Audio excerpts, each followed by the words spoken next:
Welcome to Visio. Visio is a very cool, very easy to use project. It is a great way to create flowcharts, diagrams of any sort. It's a way to create network centers. You can also hyperlink to different websites or to documents. There's so much that you can do with this. You can create room layouts, you can create landscape layouts, you can create maps. There's a ton of stuff that you can do with this. It's very easy and it's a lot of fun. It looks great. So we're going to skip chapter 1 because chapter 1 really is just a basic glance of everything really fast, and we are going to go through several chapters of your book, starting with chapter 2. We are using the step-by-step Microsoft Visio 2013 by Scott A. Helmers. So make sure that you have that book. The files that you need you can download from the Visio site that comes with this book, or you can also come here to the lab in D211 and you can get all the files necessary off of the drive there. So if you have any problems, please feel free to contact me and I will let you know how I can help you and give you whatever you need to get you started. You will have to upload everything on Blackboard, so if you're not sure how to do that, please give me a call and I will be glad to help you with that. Alright, so going to chapter 2 of Visio, we are going to create a basic diagram. We will show you how to resize and rotate and do some basic things like that. Then we are going to use some basic shapes, replace things, change things around. So it's just basic, how do you use Visio? And I think you're going to enjoy it quite a bit. First thing you need to do is open up your Visio. Now for me, I keep my Visio down here and I'm just going to click on it. If yours isn't already down here in your taskbar, you can click in your search and type in Visio, and that should show up pretty fast. Okay, now if you don't have Visio on Blackboard, I posted 2 different ways that you can get Visio for free. One is by joining DreamSpark, which you should have done at the beginning of the semester, or you can go to the Microsoft website and download a trial version for 30 days. And we're only going to spend 3 weeks, so that works perfectly. So let's get going. You're going to open up your Visio 2013. And you notice that Visio 2013 is set up like all the rest of the Microsoft Office products that we've been using. So we are going to File, and notice that in File it has lots of different templates that you can use. So depending on what you're going to use, you could use something that they've already got set up. And if you notice down here, there are also several different things that are already set up that you can use to get started, and then you can change it up as you need. And as you can tell, there is just a little bit of everything in here. So very cool, all the stuff you can do. Workflows, office layouts, very, very cool. So the first thing you want to do, if you'll look in your book on page 54, the first thing you want to do is look down at the bottom and notice that it has a big black arrow that says set up if Visio is already running. So we are saying yes, it is.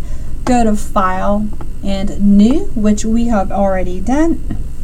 And then you're going to double click the basic diagram thumbnail. So here's your basic diagram thumbnail. Double click 2 times fast. And notice it automatically opens it up very quickly.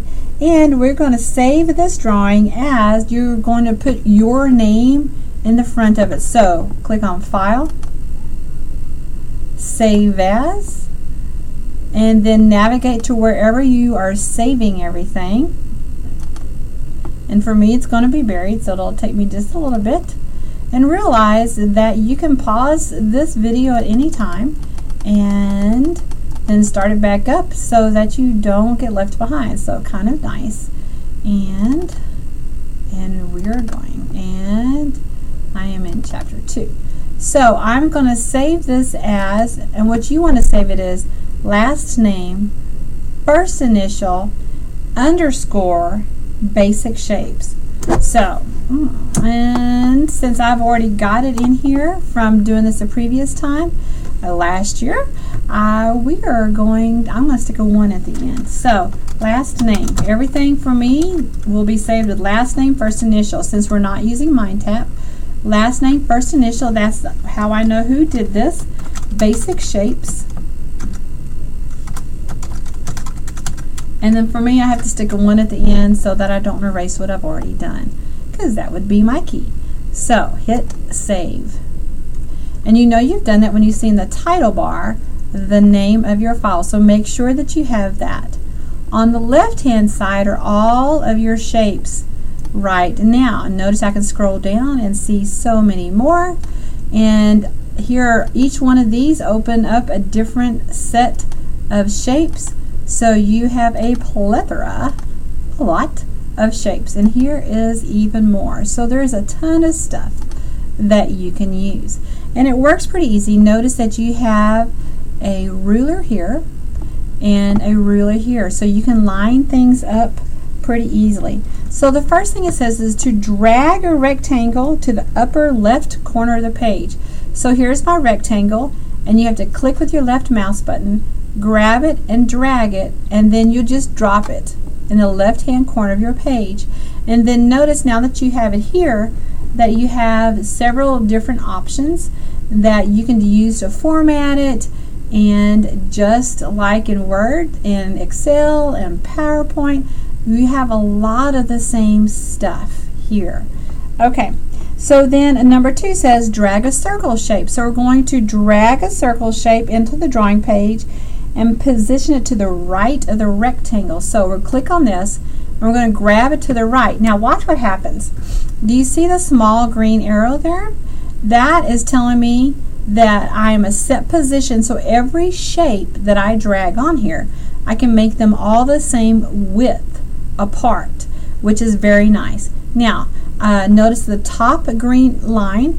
That means that my tops are lined up. The tops of the shapes are lined up.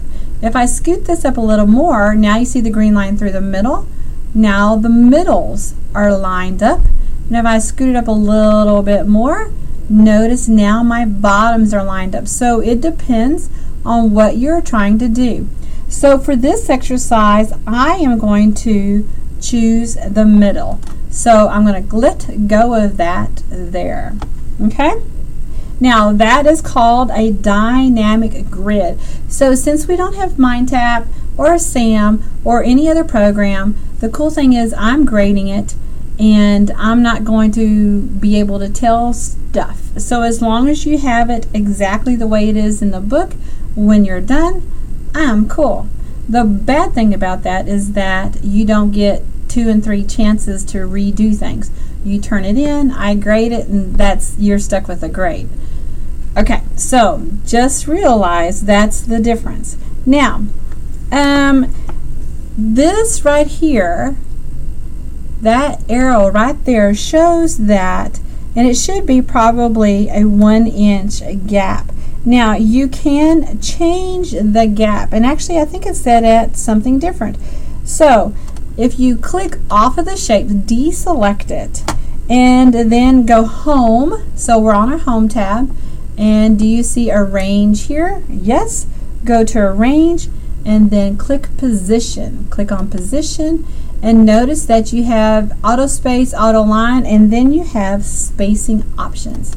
So if the thing that you're creating, let's say that instead of 0.375 inches, which is what it is right now, I could change that to 1 inch and then hit apply and say okay. So now when I grab this, it's going to be, there's my 1 inch. Did you see my arrow? See, there you go, 1 inch. So it just depends on what you want for your format. So you can click off of that, go back to position, spacing options, and I am going to change that to, what was it, 0.375, I do believe. And say apply and say OK. So now we're going to drag it back in, and voila, I still have my center points lined up, and I'm now at 0.375 inches apart. And that was page 55. Now, Control Z is you can put things, that's a shortcut on the keyboard. Every time you hit Control Z, it goes back. So, or you can use these flippy arrows here. And since there is no Mind Tap or Sam, you can Control Z, or you can use the flippy arrows, whatever makes your little heart glad and what works for you. Now, number 6 on page 56 says drag the square. So here's our square, and we're going to move it to the right side of the circle, and we're going to the right, but don't let go yet. Notice that my top, my middle, my bottom, and my distance, I have a green line for each. So that means that everything is lined up, and when it is all lined up like that, then you let go. So you know that everything is lined up correctly. So next we're going to drag on an octagon shape, and this time we're going to move it below our rectangle. So we're looking for octagon, and they're not in alphabetical order, unfortunately. That would make life easier. I think I might email Microsoft. What do you think? So here we go. Once again, we have our dynamic grid. We had the left, the center, and the right. Now, and as I slide it up, and now I see all my arrows. So the width of the vertical and the horizontal width, both are exactly the same. I like that because I like structure and order, and it also makes your drawings look very professional. So you do want to be that specific, and thankfully because of the dynamic grid you can. So on page 57, number 11 says grab your triangle now, and we're going to do the same thing. To the right of our octagon, we're going to drag to our right. So now our bottoms of our octagon and our triangle match. So we see that our triangle is a little bit shorter than our octagon. So we want our centers to match up because it looks more professional. So we're going to slide up, and now the width is the right width, but we can't make the distance here the same as here because this is not the same size as our octagon. So we settled for our centers matching up. Okay? So now we have 5 shapes. We've done some stuff, so hit save. Always hit save. Save and save often. On the Home tab in the Tools group, so Home tab, Tools group. Now, do you see this right here? That is also a rectangle. So instead of grabbing from here, you can also draw them. So number 12, it wants us to use our rectangle tool. So click on rectangle. And now your cursor, see that plus sign? So wherever we draw it, it will draw. So one thing that's kind of cool, if you hold down your shift, that rectangle will be a perfect square. So let me show you. It's perfect square. And notice, see how that square, do you see how we have that line that matches up with the corner? So you can see exactly what it's doing there in perfect square because I have my shift key down. All right, perfect square. So I'm going to hit undo, Control Z. All right, so that is just so you know. And it says on 13, click anywhere in the drawing page and drag down and to the right to draw a rectangle. So it doesn't matter where we're going to do down and to the right because it says rectangle, not square. You do not want to use your shift key, and we're going to let it go like that. Okay? Now, if you hold down the Control key and do the same thing,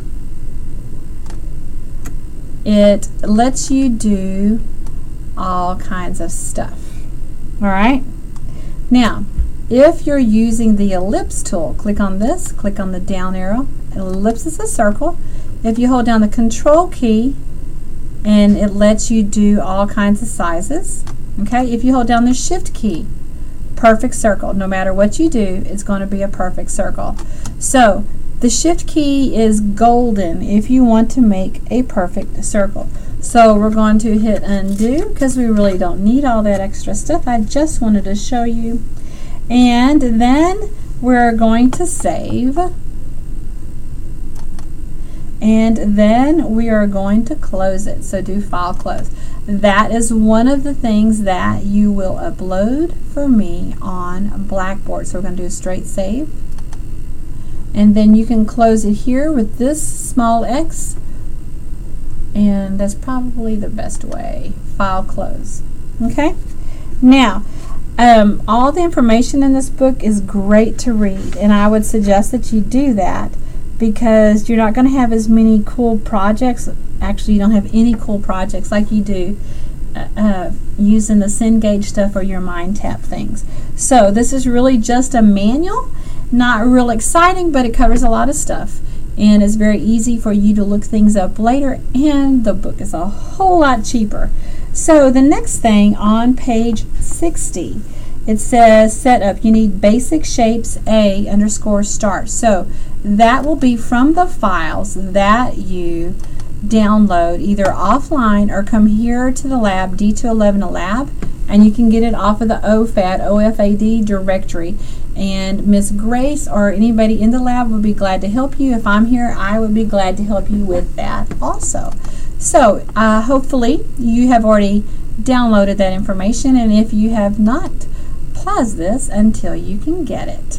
So I have it, so I'm going to navigate to my Visio drive, chapter 2, and I am looking for basic shapes A_start. So that's what you want to select and then choose open. And then we are going to save it as copy and paste. And remember that your last name, first initial, goes in front of everything. So file, save as, and then navigate to your Visio chapter 2, and you are going to call it last name, first initial, underscore, copy. And don't use the ampersand because it might confuse the computer. It's just smart. I'm going to type the word and paste. And since you can see that I've already done this once before, I'm going to type a 1 and we're going to hit save. Okay, and you know you have it because in the title bar, there you go, and there is shapes that they have already done for you. Now we're going to start on number 1. Shift and click to select the octagon and the circle shapes on page 1. So shift, hold your shift key down on your computer, and you're clicking on the octagon and the circle. Now, do you see this box that goes around the whole thing? That, and notice that just these two, the octagon and the circle, have the dark blue square around it. So that means that these two, the rectangle or the square and the triangle, are not selected. So just these two are selected right now. Now you can right click copy, click on the copy here, or Control C copy, whatever makes your little heart glad. And notice that it says number 2 says to the right of the page 1 name tab. So look down here in the bottom left, you see the page 1. So on the page 1, you're going to click the insert page button. So slide to your right. Do you see the plus sign? The plus sign adds another page. So we're going to do insert page. Now you see page 1 and page 2. Page 1, page 2. Sounds like a great test question. Just a big hint there. Page 1, page 2. So we inserted a page, and you can hit Control V as in Victor and paste that on there, or you can hit paste right here. Okay, both work great, whatever makes you happy. So we have pasted them into page 2, and they're in identically the same spot that they are on page 1. So if you switch over to page 1, maybe not same spot, but the same distance from each other. That explains a little better, right? Okay, so now we're going to copy the triangle. So click on the triangle, and however you like to copy, do it that way. Control C for me, and copy the triangle shape on the drawing page, and then drag the square shape to the right and drop it. So we're going to see the square shape. Now, what's cool, we have copy memorized, okay? Copy is in our paste, but we're going to add a page to the right of this. So check this out. When I drag it to the right, and there, Visio adds another page. So a page on this tab, not a page here. Okay, so now our page 1 tab is 2 pages wide. Cool. So we now want to paste this triangle that we just copied over here on our new page, and so I'm going to hit Control V. Notice that I clicked over on that page first. So now if you go to View, so do you see the word View just like you had in Word and PowerPoint and Excel?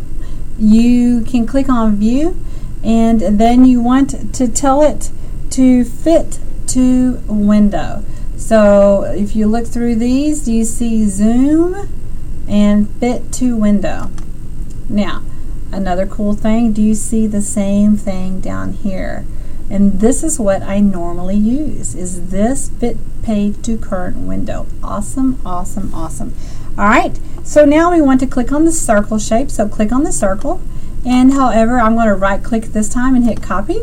And so we're going to copy that circle shape, and then we want to right click in the upper right hand corner. So upper right hand corner, right click and paste. So now notice, see what happened? I had it up so high that it added 2 more pages up above.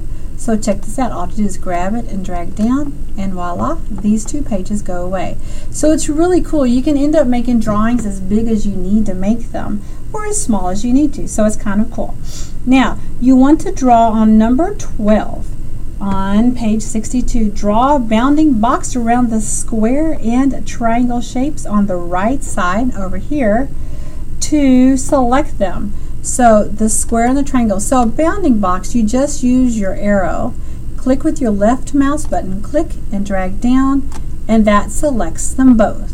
Now earlier we did the same thing. We used the shift key. So you can use the shift key and click on them both, and it does the same thing. Now, cool thing, we want to duplicate the shapes 2 times. So we want to make 2 copies of the same thing.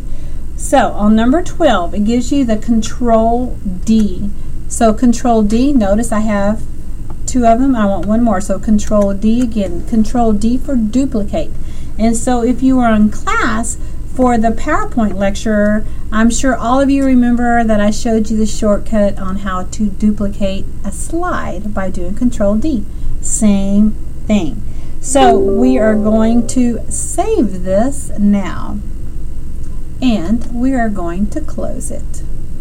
So click on the small X here, and then I'm going to start another video.